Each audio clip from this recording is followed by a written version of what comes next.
Hello everyone, today I'll show you how to perform jump attacks in Black Myth Wukong. To perform Black Myth Wukong jump attacks, you can simply press the control button on your keyboard or the B button on your controller, or the corresponding button on the other types of controllers. You can, from jumping, you can execute a light or heavy attack. As you can see, they can be chained together to create a really great ways of dealing with difficult to dodge enemies.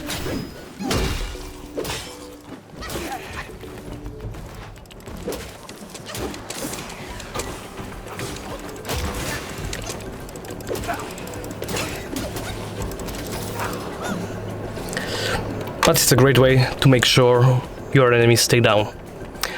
Well, that's basically it. Thank you for watching, and please remember to comment, like and subscribe.